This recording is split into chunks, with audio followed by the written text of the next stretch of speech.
So what can we do about all of this? Well, the positive thing is that there is a lot going on.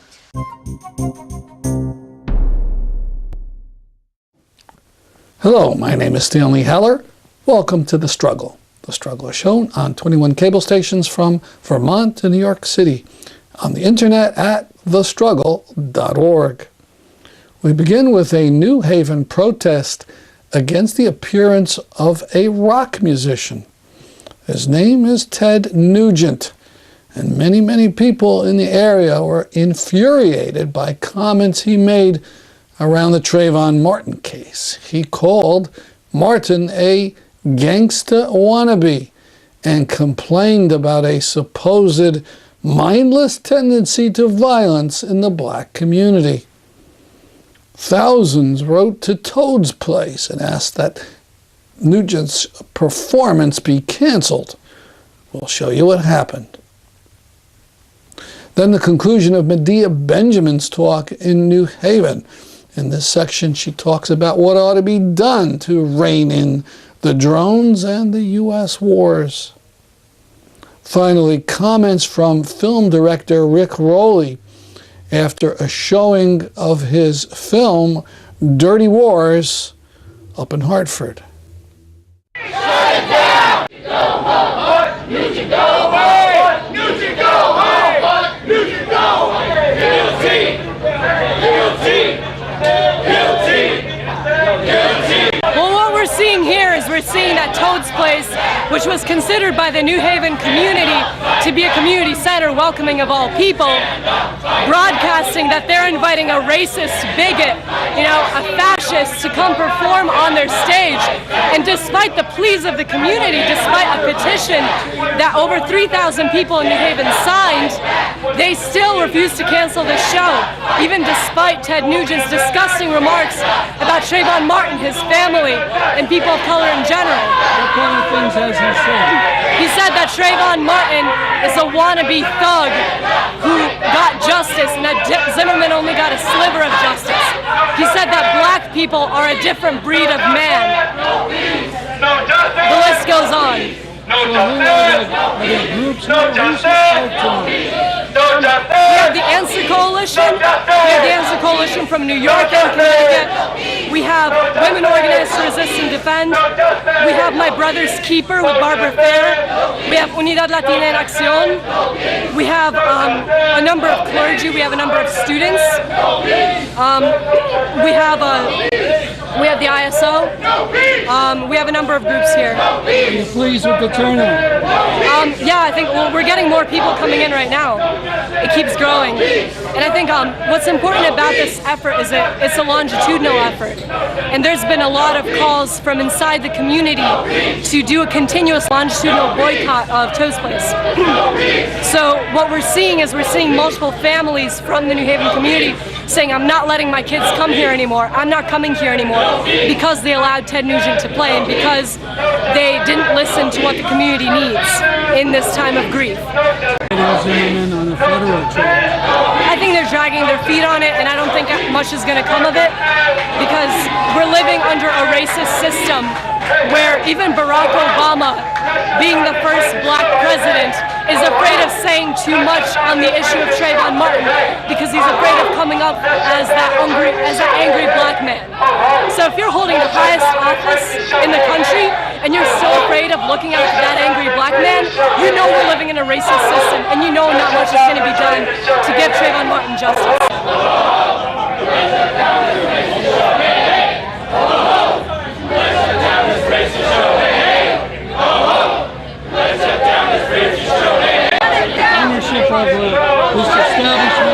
We tried several times to go to him, to talk to him, just to let him know how the New Haven community was feeling about bringing this racist here, and he just wouldn't see us. He refused to see us. So this was our outcome of not being heard and him trying to ignore us. Trayvon! Trayvon! What's his name? Trayvon! What's his name? Trayvon! What's his name? Trayvon! What's his name? Trayvon! What's his name? Trayvon! Ted Nugent, he's basically a spokesman for the NRA, among many other things. And the reason I have this sign that the NRA kills our kids, the NRA pressures politicians to pass favorable gun legislation. And then 30-round magazines are available, AR-15s, machine guns. And then there are massacres in Newtown where 20 children are massacred. So I fault the NRA for the death of the children in Newtown. Ted Nugent jokes about guns. The children that were at New Haven were my age. They could have been my classmates, but now they're killed. The children that were killed in Newtown were your age. So you're standing up against the NRA. Racists go home! Racists go home! Racists go home! Racists go home! Racists go home! Racists go home! Racists go home! Welcome here! Hey, New Haven, let's be clear! Racists are not welcome here! Hey, New Haven, let's be clear! Racists are not welcome here! Hey, New Haven, let's be clear! Racists are not welcome here!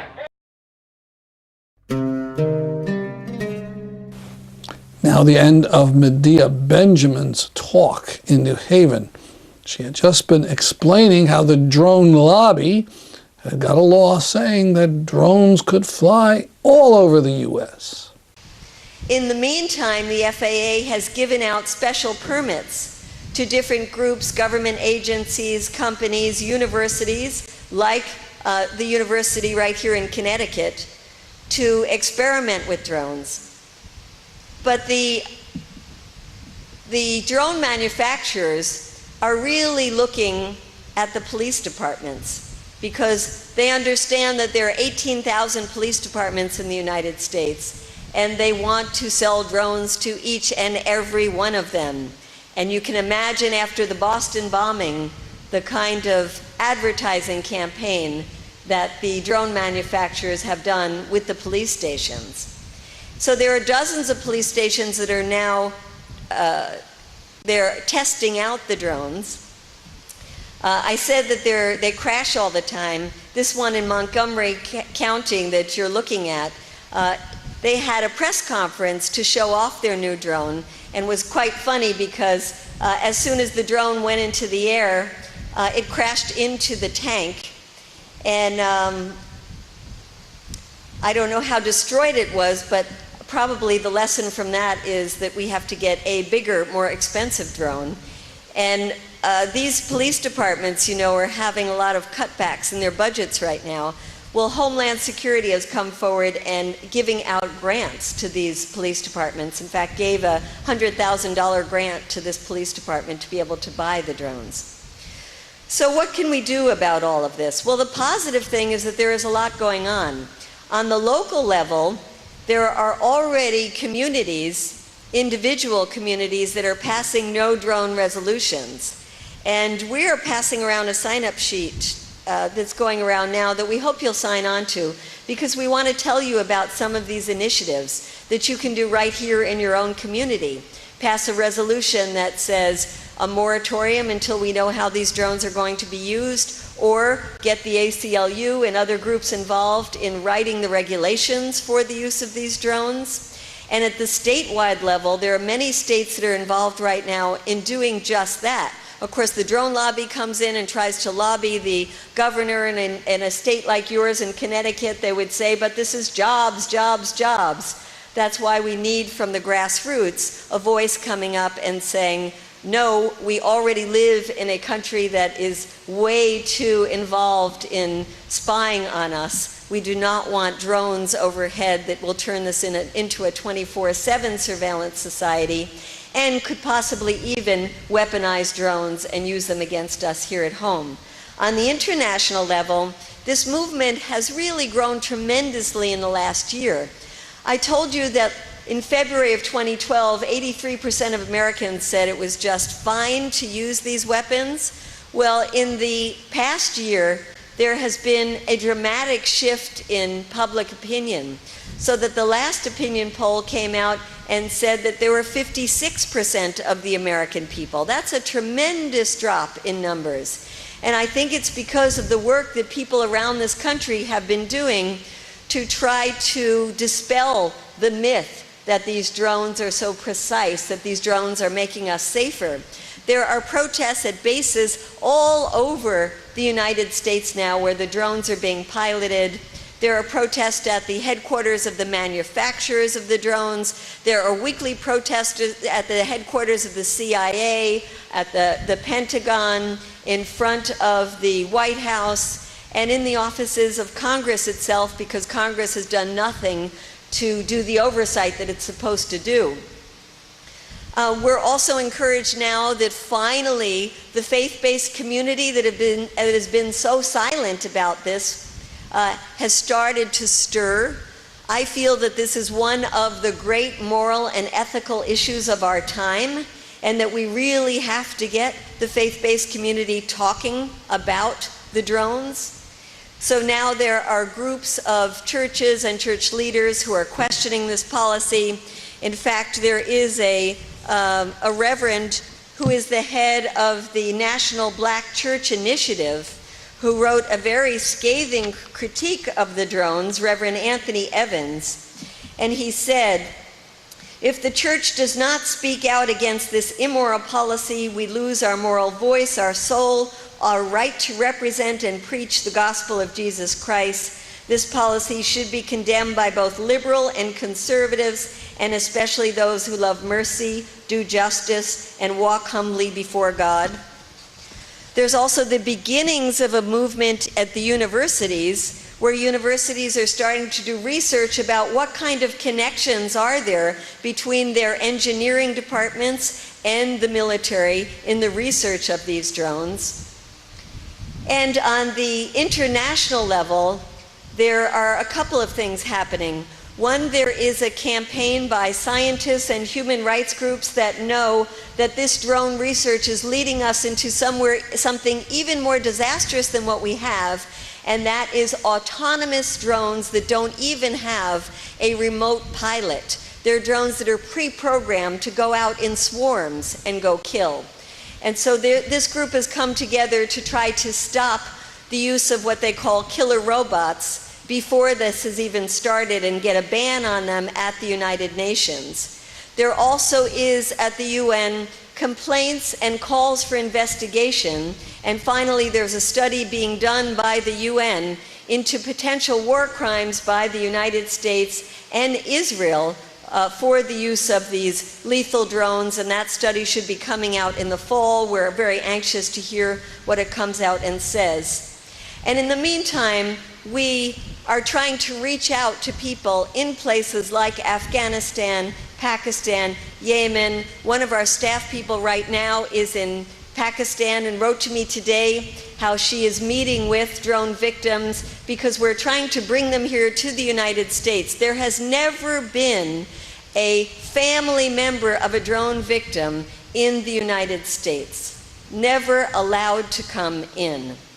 And so in November, on the 15th and 16th of November, not what it says on the slide, here in Washington, D.C., we are going to have a drone summit where we are working very hard to bring people from Yemen, from Afghanistan, from Pakistan, to tell their stories directly. And we're going to need your help to get their visas, because it's going to be a big fight with the State Department to get them to grant a visa to these drone victims to come here and tell us firsthand. And we will try hard to get them onto national media to tell their stories, because these stories must be heard. And I want to end just by saying what might be obvious to a group like this, which is that we have used now for over 11 years the hammer of the military to try to deal with this amorphous Al-Qaeda. Well, I talk in the book about a study done by the RAND Corporation, which is no leftist think tank, that looked at 268 terrorist organizations to look at how they came to their demise. And they discovered that 40% of them came to their demise through better policing, that this was an issue for the police, that these were criminal acts. And that is something we heard very much in Yemen when we met with a mother, for example, whose 3 sons had joined Al-Qaeda. She said, it is like joining in with a gang.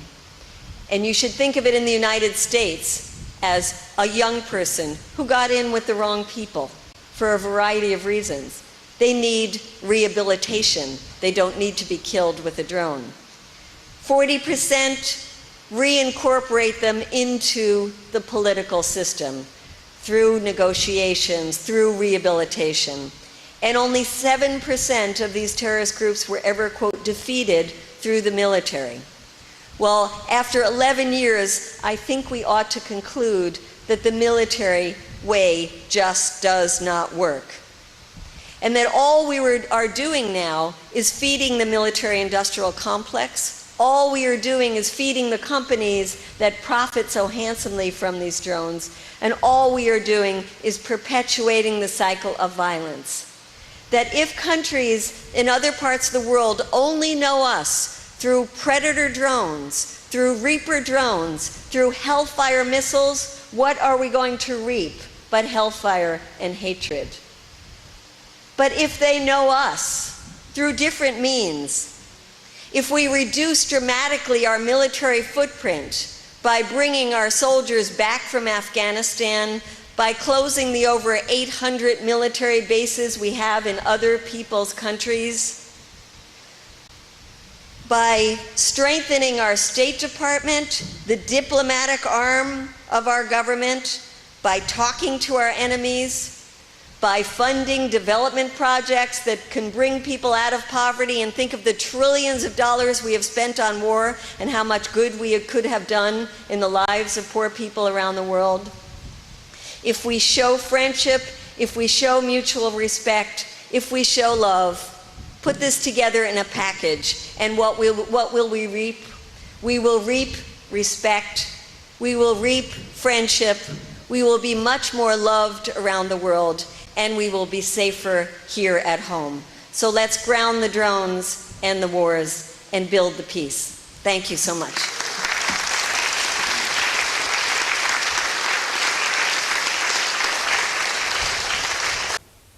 Medea Benjamin had spoken a day earlier with film director Rick Rowley after the appearance of Rowley's movie Dirty Wars up at Real Artways in Hartford.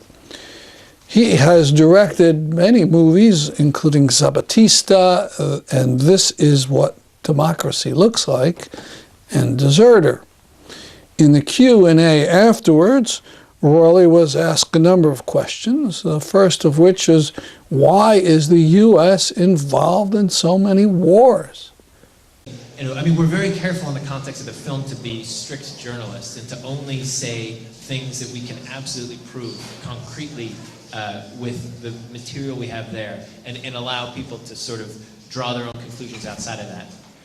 But these wars take on a logic and a momentum and an inertia of their own. They become flywheels that turn out of control. They build, I mean, the military is the biggest bureaucracy in Washington. There's like tens of thousands of people attached to every single different sort of aspect of the U.S. military apparatus there that is constantly lobbying for their group, and that looks, as our source says, like a hammer around the world for nails that it is uniquely qualified to sort of deal with. And so to stop this flywheel, once it starts spinning out of control, takes decisive political action. And that kind of political action is only ever going to come from below. I mean, that inertia lives in the upper echelons of the political system, and it's only a big noise coming from below that is ever going to sort of force Washington to kind of turn. And I think I have felt in the last months a sea change in America. I mean, when 3 years ago when we began this, you could hear, on public radio or in left-wing newspapers about drones or assassination lists or unlawful detention.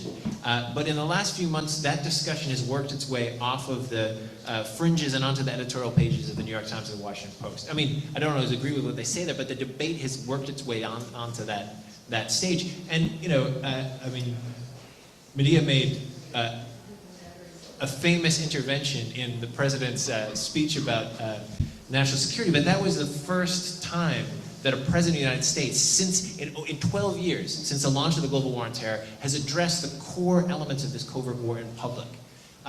Right? It talked about drones, talked about this borderless war that somehow needs to come to an end. Now, those were words and not actions, but the fact that a president thought he had to speak in that way means that they're trying to get ahead of an issue, that they feel that there's a building dissent that is forcing them to talk about things that they would rather not talk about.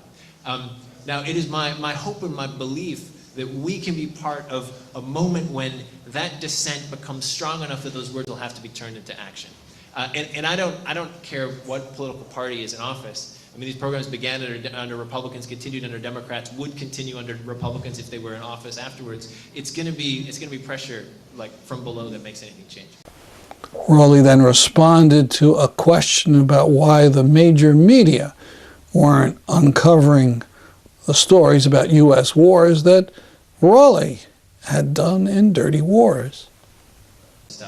I mean, there are a lot of great reporters out there who are trying to cover the world, and some of them work for places like the New York Times, and some of them work for newspapers that we'll never hear about. But there's structurally, just to talk about one aspect of this, embedded reporting in a war zone.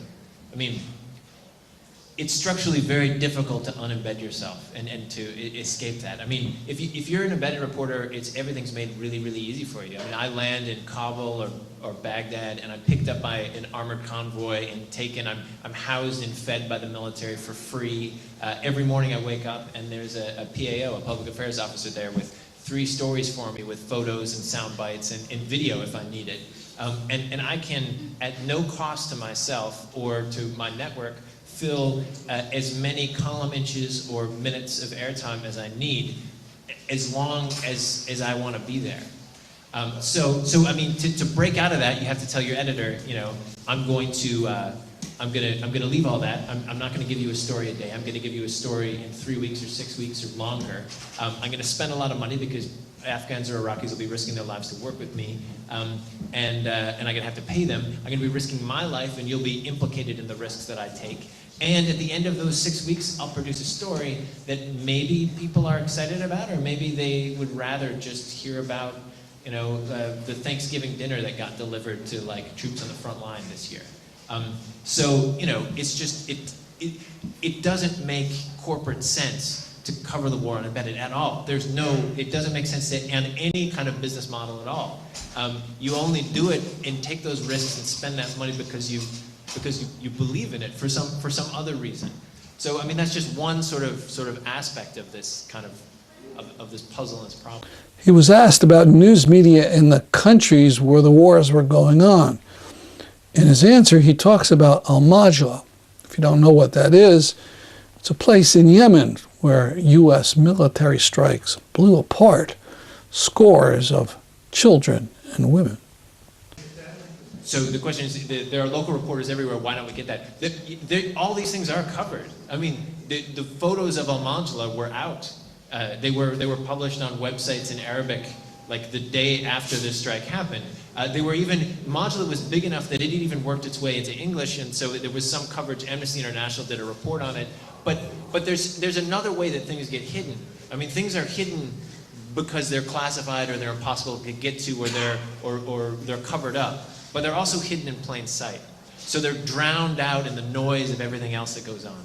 Look at there's one night raid that everyone in America knows everything about. The night raid that killed Osama bin Laden. We know how many Navy SEALs were on the helicopters. We know that they were specially modified, Apaches that had, radar muffling panels put on them. We know that what kind of weapons they had. They had H&K carbines. We know they had a military dog riding with them, and the dog was a Belgian Malinois, and the dog was named Cairo. We know we're flooded and drowned in details of this one raid, and that one raid has come to, in American culture, stand in for this entire covert war and be what this covert war was about. On that same night, there were 12 to 20 other raids in Afghanistan. In that same year, there were 10 or 20 or 30,000 other night raids in Afghanistan, just in Afghanistan. In the rest of the world, there are, 70 other countries that JSOC was operating in. There's dozens of countries where wars are being fought in our name without our knowledge. But we know, we get a tiny detail here that might appear on an Amnesty International report a country report about Yemen. We get another little detail here that might be, a photo that appears on some website in Arabic somewhere. But we're drowned in the narrative of the Bin Laden raid and what it meant for us. So that's, that's what it's not. We used to think in the 80s about it being an information war, right? Like if just the truth, the real fact got out there, it would somehow break everything open. The illusion, the scales would drop from our eyes, and everything would become clear. But I believe that it's a war of stories, right? That it's a conflict of narrative and story, and that if you have a story that you come to deeply believe in, like the guys in the white, McRaven in the white hat going in and taking out Bin Laden, then the facts that you get outside of that are going to be, you're going to ignore them. They're not going to get through. So anyway, so the film, the form of the film and our purpose in the film is to try to make a story that can cut through the noise and allow you to sort of really read and filter all the flood of information that you're drowned in. More of the comments of Rowley and Benjamin in the video section of thestruggle.org. Before we go, another invite to come down to watch the premiere of our 500th program. It'll be at the New Haven Library on Elm Street, 7 p.m. on the 11th of September. Scott Harris of Between the Lines of WPKN has kindly said he would come and make some comments. Come enjoy the refreshments. Meet some of us. 7 p.m. on the 11th. More details on our website. That's our program for today. See you next week at this time. I'm Stanley Heller, and this is The Struggle.